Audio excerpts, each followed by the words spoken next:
прекрасная группа. Руководители Екатерина Стальникова и Иван Косенко. Концертмейстер Виталий Хальцев.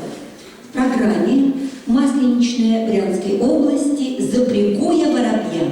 Плясовая Свердловской области «Ты шкатулка, шкатулка моя». И плясовая Владимирской области «Захотелось Акулине».